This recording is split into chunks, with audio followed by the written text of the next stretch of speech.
ब्रह्मा मुरारी त्रिपुरांतकारी भानु शशि भूमि सुतो बुधश्च गुरुश्च शुक्र शनि राहु केतव सर्वे ग्रहाः शान्तिकराः भवन्तु सर्वे ग्रहाः शान्तिकराः भवन्तु क्रूरग्रहाः शान्तिकराः भवन्तु। नमस्कार, स्वागत है आपका आचार्य वाणी में। मैं आचार्य डॉक्टर विक्रमादित्य आपके साथ हूँ और आज का विषय हमारा है कर्क राशि वालों के लिए बृहस्पति और शुक्र की युति, जो आपकी राशि के दृष्टिकोण से एक बहुत महत्वपूर्ण भाव 12वें भाव में होने को जा रही है, वो क्या करने वाली है।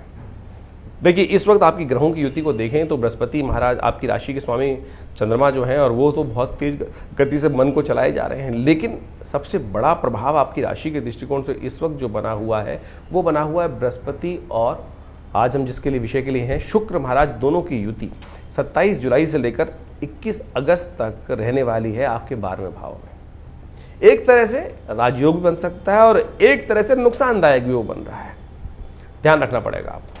शुक्र ने वहां बृहस्पति के साथ युति बनाकर एक तरह से आपकी राशि में एक नई हिम्मत जगाने का रास्ता दे दिया। भाग्य इस वक्त बहुत स्लो गति से आगे चल रहा है। गोचर के दृष्टिकोण से यदि देखा जाए तो कहीं ना कहीं ये भाग्य में शनि बैठे हुए महाराज भाग्य को आगे बढ़ने से, यानी 4 कदम आगे बढ़ने का प्रयास करते हैं तो 3 कदम वो कई बार पीछे धक्का दे देते हैं, और बृहस्पति उस वक्त कहीं ना कहीं उस आग में और ज़्यादा तेज करने के घी डालते दिखाई दे रहे हैं। तो ऐसे में आपको तो बहुत ज़रूरत है कि इस वक्त ये शुक्र आपके लिए भाग्य जगाने के रास्ते बनाते आए हैं। कुछ खास उपाय हम आपको बताने वाले हैं इस दौरान की, जो खास तौर पर यदि आपने कर लिया तो ऐसे में आप चाहे बृहस्पति, चाहे शुक्र, चाहे शनि महाराज या खास तौर पर और बाकी ग्रह केतु इत्यादि आपके लिए कहीं लाख रुकावटें उत्पन्न करने का प्रयास करें, लेकिन यदि आप इस भाव प्रभाव को समझ लें तो आप खास तौर पर आगे बढ़ने के योग बना सकते हैं। इस वक्त आपके विपरीत जो सामने वाला व्यक्ति है, आप स्त्री हैं तो पुरुष, पुरुष है तो स्त्री, तो सामने वाला व्यक्ति उसको यदि आप किसी तरह से आगे बढ़ने के लिए अच्छे आगे पोटेंशियल लोगों को यूटिलाइज करने का प्रयास करें तो वो आपके लिए खास तौर पे सहायक सिद्ध हो सकते हैं। अब ऐसा ना माने कि सारे के सारे ही, कई बार हम सोच लेते हैं कि अगर स्त्री के सामने पुरुष, पुरुष के सामने स्त्री, तो सारे वर्ग के लिए बात की जाए। कुछ खास वर्ग के लोग विशेष तौर पर जो आपकी राशि के दृष्टिकोण से, अब वो जन्मपत्री देखने का पता चलेगा कि कौन से खास वर्ग के लोग आपके लिए खास तौर पर लाभ देने के योग बना सकते हैं। लेकिन खास तौर पर जो योग बना हुआ है वो इसी प्रकार का बना हुआ है जो आपके निमित्त बहुत बढ़िया सा रास्ता देते दिखाई दे रहे हैं, आगे बढ़ने का रास्ता बनाते दिखाई दे रहे हैं। इस दौरान एक ऐसा खास योग भी बन सकता है कि जो आपके जीवन साथी के द्वारा यदि कुछ खास उपाय कर लिए जाएं और वो आपसे प्रसन्न हो जाएं तो आपकी किस्मत में लॉटरी खोलने वाले योग भी बना सकते हैं। जिन लोगों की शादी हो गई है वो खास तौर पे ध्यान रखने का प्रयास कीजिएगा, अपने जीवन साथी को खूब प्रसन्न रखने का प्रयास करें। यदि वो खुश तो आपके बारे न्यारे, और वो आपसे रुष्ट तो आपके भंटे ढार होने के योग बन सकते हैं। तो इस बात का आपको खास तौर पर, जैसे आप समझे कि आदमी की जान तोते में होती है, तो उसी प्रकार से इस वक्त जो जन्मपत्री के अंदर ऐसा योग बनकर तैयार होने वाला है कि जिसके अंदर खास तौर पर आपकी तरक्की जो है वो आपके जीवन साथी की प्रसन्नता पर और बहुत सारी चीज़ पर डिपेंड करेगा। तो ऐसे में जीवन चक्र को समझते हुए कार्य करने का प्रयास करें। ऐसे में ग्रहों का योगायोग कहीं ना कहीं लॉटरी खुलवाने के योग बना सकता है। एक बात ध्यान रखना, बाल मत कटवाना इन दिनों खास तौर पर।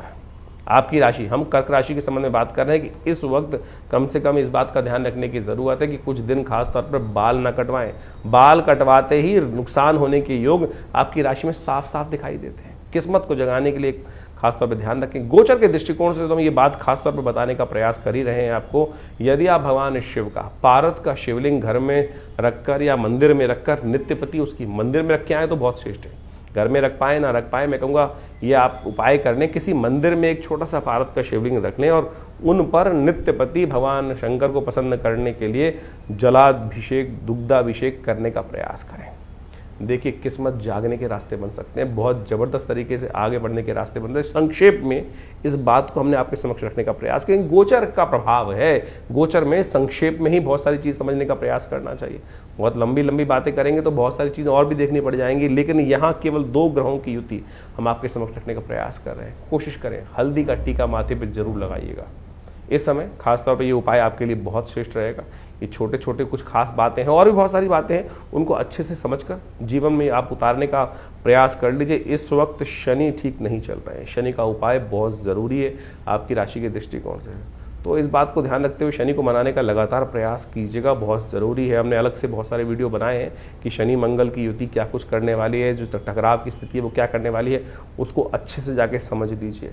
नहीं तो कई ग्रहों के बनाए का, और गुस्से पे कंट्रोल रखने का प्रयास कीजिएगा। सूर्य आपके इन दिनों खास तौर पर आपको छोटी छोटी बातों पर गुस्सा दिलवाते दिखाई दे रहे हैं, हाँ एकदम एग्रेशन बढ़ता दिखाई दे रहा है। तो शांत, स्थिर, सोच को मंदा रखते हुए, शांत रखते हुए कार्य करने का आप प्रयास करेंगे तो बहुत अच्छा रहेगा। शुक्र को शक्ति देने के लिए बृहस्पति शुक्र को संबंध क्या है उसको आप अच्छे से समझ लें। तो इस प्रकार से बृहस्पति और शुक्र की जो युति है वो आपने समझी। ये ग्रहों की युति जो होती हैं और योगा योग जो बनते हैं, परस्पर टकराव बनते हैं, इसका प्रभाव जीवन में हर क्षण पड़ता है। और जब गोचर में इस प्रकार की युति हो तो हमको समझना चाहिए कि उन ग्रहों का प्रभाव क्या हमारी कुंडली के अनुसार से पड़ रहा है। ऐसे में देखें, बृहस्पति ग्रह और शुक्र ग्रह का संबंध बड़ा विशेष है। दोनों ज्ञान के प्रतीक हैं और ऐसे अद्भुत ज्ञान के प्रतीक हैं कि आप समझ सकते हैं कि दोनों के दोनों ने अपने शिष्यों को बिल्कुल उत्कृष्टता तक, बिल्कुल टॉप तक पहुंचाने का सुंदर कार्य किया। देवगुरु बृहस्पति तो साक्षात देवताओं के गुरु माने जाते हैं, लेकिन शुक्र के संबंध में बात कहा जाए तो वो दैत्यों के गुरु माने जाते हैं। दैत्यों को गलत मार्ग पर चलने के बावजूद भी उन्होंने उनको शक्ति संपन्न बना दिया, देवताओं के समक्ष लाकर खड़ा कर दिया। देवताओं को भी कई बार पराजय का सामना उन दैत्यों के समक्ष करना पड़ा। कारण क्या था? शुक्र के कारण से। गुरु के जिस प्रकार से सानिध्य में रहकर गुरु के आदेशानुसार चलने के कारण से किस प्रकार का स्थिति उन्होंने, यानी केवल शुक्र के प्रभाव के कारण से। शुक्र केवल भोग विलास का ग्रह नहीं है। बहुत सारे लोग शुक्र को केवल भोग विलास की बात कर लेते हैं। शुक्र वास्तविक तौर पर ज्ञान का प्रतीक माना जाता है, युक्ति का प्रतीक माना जाता है, डिप्लोमेसी का प्रतीक माना जाता है। आज संसार में सबसे बड़ी आवश्यकता इस संसार में आगे बढ़ने के लिए डिप्लोमेसी की ही है। डिप्लोमेटिक तरीके से, चाणक्य नीति के द्वारा किस प्रकार से हम आगे बढ़ने का कार्य कर सकते हैं। तो आप ये देखें कि 1 महीने तक करीब करीब जो शुक्र का और बृहस्पति का जो संबंध बनने वाला है, इसका प्रभाव क्या होने वाला है।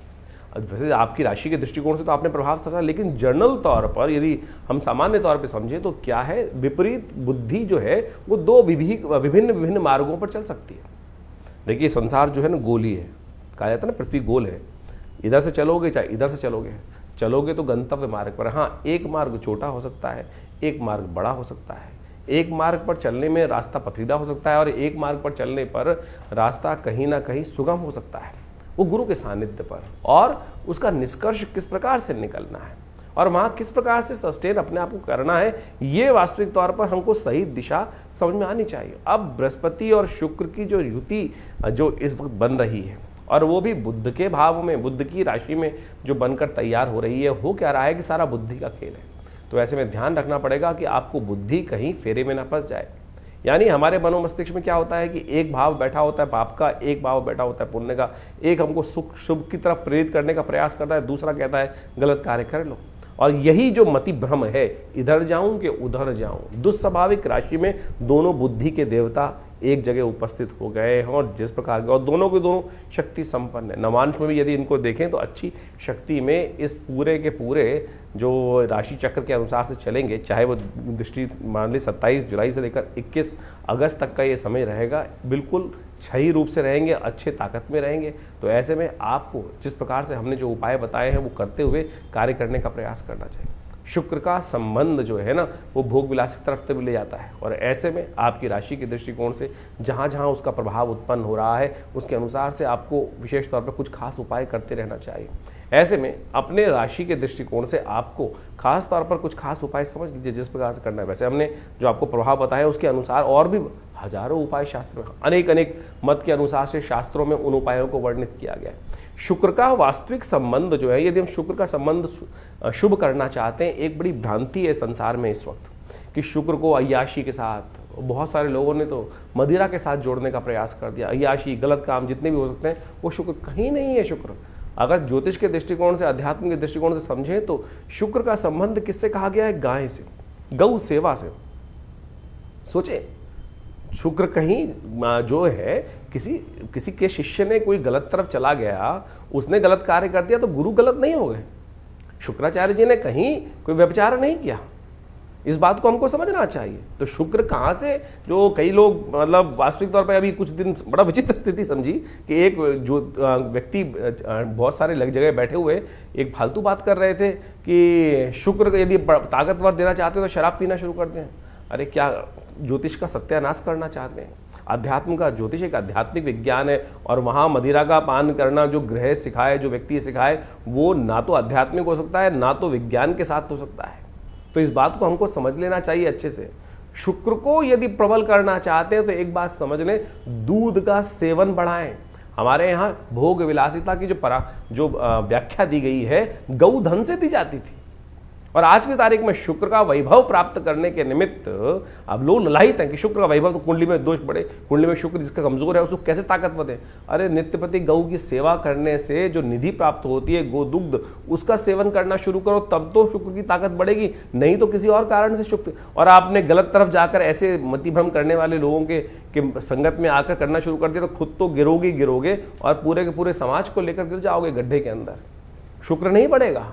भोग विलासिता का बढ़ना कतई शुक्र का मतलब वैभव, शुभ कीर्ति, यश, ये सब भोग विलासिता की। आप एक व्यक्ति अगर गलत तरफ जाकर आगे बढ़ना चाहता है तो वो आतंकवादी ही कहलाएगा। सद्गुणों से युक्त वैभवपूर्ण जीवन को जीवन जीने वाला धनाढ्य नहीं कहला सकता।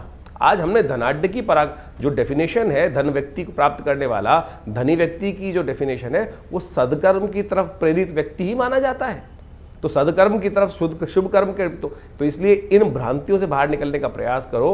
कहीं ऐसे लोग बहुत सारे आज की तारीख संसार में हैं जो मतिभ्रम करने का, जिस प्रकार से अभी एक वाक्य हमने आपके समक्ष रखा कि शराब यदि रोज पीना शुरू कर दो तो शुक्र बढ़ना शुरू हो जाएगा। कहीं नहीं ज्योतिष के अंदर इस प्रकार की, कहीं भी हर ज्योतिष के ग्रंथ में एक ही बात लिखी गई है, गणनाएं बताई जाती है। और लाल किताब को भी बहुत सारे लोग कोट करते हैं, तो कहीं भी लाल किताब में तो वहाँ का आगे कबाब और शबाब की तरफ जो जाएगा वो कहीं ना कहीं अपने आप को बर्बाद कर लेगा। तमाम तौर पर बहुत सारे ग्रह योग के अनुसार से इस बात को वहाँ बहुत बढ़िया तरीके से समझाने का प्रयास किया गया है। तो ऐसे में यदि आप बृहस्पति और शुक्र की युति जो बन रही है उसको शुभ करना चाहते हैं तो गौ सेवा अवश्य करने का प्रयास करिए। अकाट्य प्रयोग है, चाहे आपका ग्रह कहीं भी बैठा हो, चाहे आपका ग्रह कहीं भी बैठा हो, किसी प्रकार से योगा योग बना रहा हो, तो ये तो गोचर का प्रभाव हमने आपको समझाने का प्रयास किया। इसके साथ साथ ओम द्रांग द्रींग द्रोंग से शुक्राय नमः, इस मंत्र का जप सबसे श्रेष्ठ हो सकता है। और ऐसे में तो ये पूरा काल जो चल रहा है, सावन का महीना ही चलता रहेगा, पहले भाग में तो कम से कम सावन का महीना ही रहेगा। ऐसे में भगवान शिव का दुग्धाभिषेक यदि आप केसर युक्त दूध से करें तो ये शुक्र का और बृहस्पति का दोनों का उपाय होगा। और भगवान की कृपा से आपकी बुद्धि के भ्रम जो है, जो ग्रह के दृष्टिकोण से इधर जाऊं चाहे उधर जाऊं, ऐसे मति भ्रम उत्पन्न होने के योग बन रहे हैं, इसका सबसे बढ़िया निवारण आपको ये प्राप्त हो जाओ। उसके प्रसाद स्वरूप आपके जीवन में पुष्टिदायक योग बनेंगे। और सबसे बढ़िया एक काम और, अगर शुक्र को और बढ़िया करना चाहते हैं तो इत्र के द्वारा भगवान शंकर का अभिषेक करने का प्रयास करें।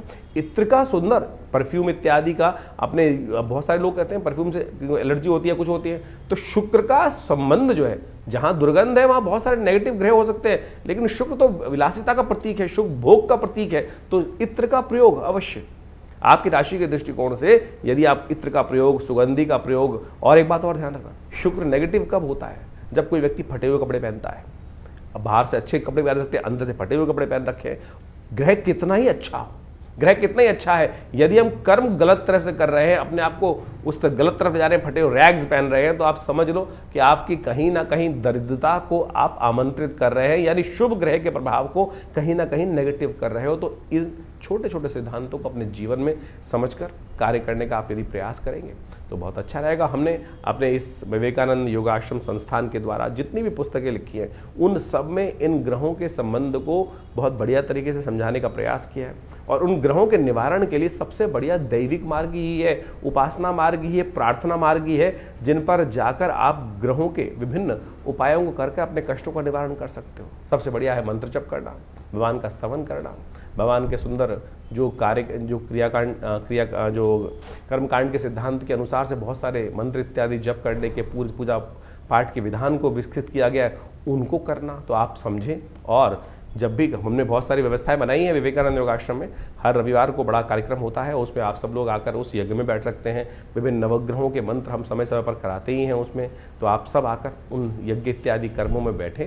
और विवेकानंद योगाश्रम दिल्ली में जमुना पार क्षेत्र में, लक्ष्मी नगर क्षेत्र में स्थित है। और यहाँ नित्य प्रति करीब पिछले करीब 50 सालों से हर रोज़ करीब 8 घंटे यज्ञ चलता है। आप भी आएँ। माँ भगवती का सुंदर शिव विग्रह विराजमान है और उनके सानिध्य में बैठकर यदि आप अपने जीवन को आगे ले जाने के लिए, सही दिशा पकड़ने के लिए माँ भगवती का आशीर्वाद मिल जाए तो कहा जाता है कि समस्त कष्ट दूर करने के अद्भुत योग बन जाते हैं। आइए विवेकानंद योगाश्रम में। और यदि आपको कोई निजी विचार विमर्श करना है तो आप नीचे दिए नंबर्स पे, फ़ोन नंबर, अकाउंट, उस पर बातचीत कर अपॉइंटमेंट लेकर हमसे बात भी कर सकते हैं। और वैसे बहुत सारे लोग ऐसे होते हैं कि जिनके पास कोई समस्याएं हैं और उनका निदान चाहते हैं और कुछ पारिश्रमिक तौर पर व्यवस्था नहीं है तो कोई चिंता नहीं है। रविवार को हमने महीने के पहले रविवार को आश्रम में व्यवस्था कर रखी है। सुबह आश्रम में जो यज्ञ होता है उसके बाद कोई भी व्यक्ति विवेकानंद योगाश्रम दिल्ली में आकर, लक्ष्मी नगर क्षेत्र में आकर हमसे परामर्श कर सकता है सुबह के टाइम पर केवल, और उसमें कोई शुल्क नहीं लिया जाता है। और इस यज्ञ इत्यादि कर्म में कोई शुल्क नहीं रहता। कोई भी आकर वहाँ व्यवस्थाओं के साथ जुड़ सकता है। और रविवार को सुबह 8 बजे से लेकर 10:30-11 बजे तक ये कार्यक्रम चलता है। सुंदर यज्ञ, भंडारा इत्यादि समस्त व्यवस्थाएं रहती हैं। आप सब लोगों का सादर आमंत्रण है आप सब लोगों को। धन्यवाद।